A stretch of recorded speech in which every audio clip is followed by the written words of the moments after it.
This morning we're going to be filming a review for Fistful of TOWs 3 by Ty Beard and Paul Minson. This was published in 2011. We review this based on 5 categories, and we weight those categories, as you'll see by the graphic on the screen. All right, our first category is presentation. Here we want to look at the publication quality, the organization, and so forth. So I think we have 2 examples of the hardback version of Fistful of TOWs 3 and the soft-bound, spiral-bound. And I think both of those are great. Inside you'll find a lot of pages, 500 pages including the reference, about 180 of rules. Core rules probably about 100. If you don't plan on getting to nuclear weapons, you can always skip a few pages. But I think the organization is very good. This is not a glossy picture every page type of book, and nor does it need to be. But it's well organized, it's logical, and I think it's a good one presentation. I would give it a 9 out of 10 with regards to that. If I were to knock it for anything, the dearth of illustrations, we live in an age where we expect a bit more of that than what is here. I'm going to give it a 7 for presentation. Our next category is playability. Looking at the rules as written, there's no set standard for basing. So whatever miniatures you have, there's no set standard for scale. Your miniatures will work. 20 millimeter are probably the upper end size-wise for a game of this scale. I'm 6 millimeter for all of my stuff. Based or not doesn't really matter. So it's easy to get into. You do need fairly large armies. This is a game designed to fight regiment to division plus size battles. So there's some big armies needed there. And because it covers such a wide variety and such a complex topic, it takes a little getting into the rhythm. Once you've read through the rules and played a couple games, you're good to go. But there is a bit of a learning curve just because there's a lot of paper here. On playability, I'm going to give it an 8. I would agree. I think it's a pretty easy game to get into. You do want to have large armies, but we've run scenarios with smaller organizations and had a lot of fun with them, especially the starter ones in the World War II period. So for playability, I would give it a 9. We're going to talk about mechanics for this game. This is a scenario-driven game. While there's a points value, points values in this rule set, and in my opinion, almost every rule set, are a useless add-on that we somehow continue to expect and then never use. Mm-hmm.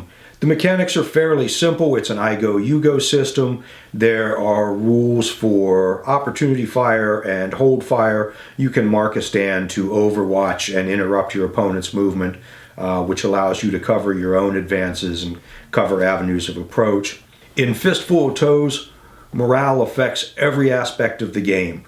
Obviously, morale checks, hit modifiers. If your morale is high enough, it's a rate of fire modifier, or low enough, it's a rate of fire modifier. It affects close combat, your ability to call artillery. It's a crucial component, but it's easily handled by a die roll. Likewise, cohesion for your troops. Depending on their troop quality, they need to be within a certain distance of each other. I think one of the things that this set does really well in terms of mechanics, Fistful of TOWs covers from 1915 to 2015. And while we haven't done World War I with it, we've done Cold War, Arab-Israeli War, Moderns, World War II. It allows a lot of equipment from different eras, and it all integrates well. I would agree. I think, again, the area I've played the most is World War II or just post. And, things like airstrikes are handled very lightly. I mean, they work, but they're not cumbersome to add.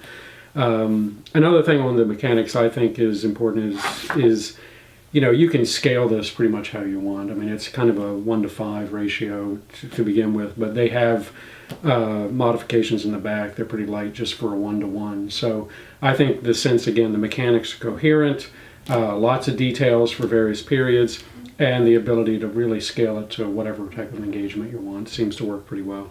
The systems themselves are fairly simple. The systems themselves are not revolutionary. I think all in all it works very well. In terms of mechanics, I'll give it a 7.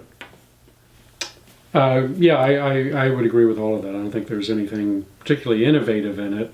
I do think it all fits together pretty well.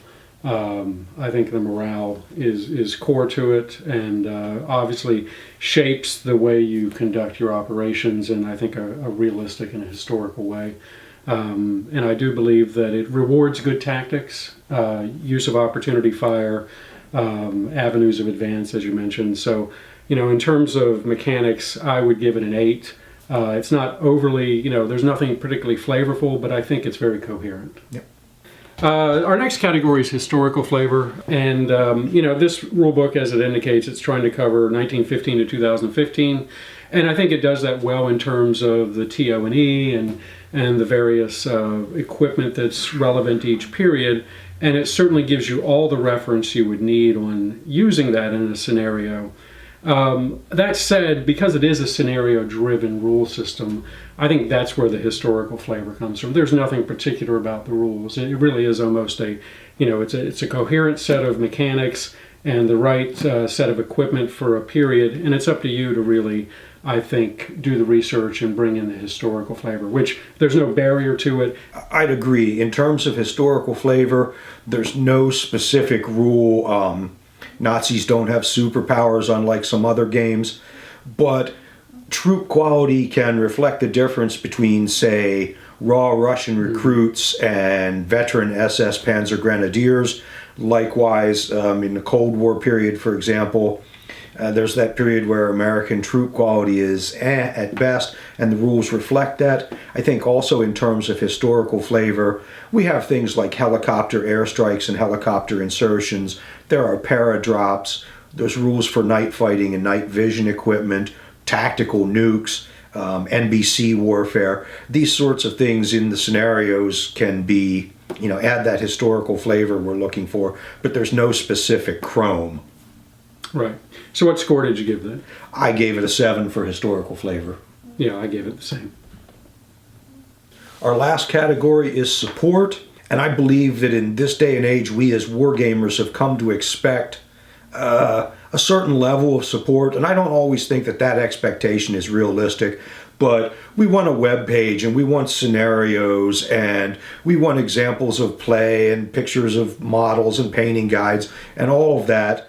And Fistful of TOWs doesn't deliver that. Fistful of TOWs has a web page. The web page isn't particularly active. I think the most important thing on the web page is an Excel spreadsheet of the incredible array of equipment available, which allows you to cut and paste stuff and put together an order of battle for your game, which I think is really a good feature.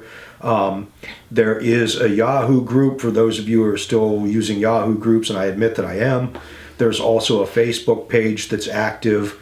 But in terms of what we've come to expect, I'd say this is run-of-the-mill support, and I would give it a 5.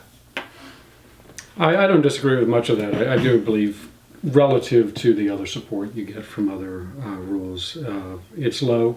That said, as we've discussed, since we come at this from a historical approach, we pretty much provide most of the support we need in terms of scenarios, and that's part of the fun of putting these things together.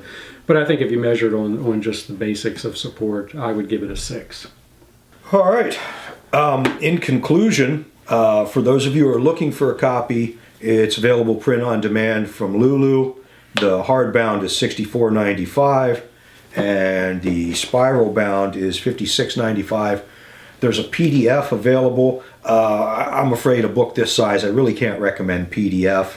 At this point, I'd like to say that regardless of scores, this is currently my favorite set of wargaming rules. It checks all the boxes for me in that it's tank warfare, it's big battles, it is a fast play system. We've done games with nearly a division on a side in approximately 2 hours. Overall, if you're looking for a big battle mechanized warfare set of rules, you need to buy this. Looks like my score came out to a 71, Tom. All right. Well, I think to your point about the PDF, I agree. You need more than the PDF, but I demand a PDF. I do, as a basic level of entry, even if I don't use it. But I would agree. I think it's a great rule set. It's inspired me to build a number of forces that we've used in some fairly large. I favor late war, World War II stuff. That's probably been where I've done the most. But I know we've got some Vietnam stuff cooking, the Easter offensive, that type of thing. So I think they're a great rule set. I've had a lot of fun with them in the large battles. They play well. The core mechanics, again, for whatever period you're in, once you go through the cycle once, twice, you've pretty much got it for the rest of the game. So my overall score is a 79, and I would recommend them highly. And if you want to see how the rest of the club scored Fistful of Tows, you can go to our website, littlewarstv.com, where we've got reviews of this and a number of other rule sets that we've played. It's not my first rodeo. That's true. I'm sorry. I'm a star. Not well. Not well. I'm a star. Morale. Morale is key in this game. Every unit has a morale rating. And, for the love of God. I better silence. Silence your foes now.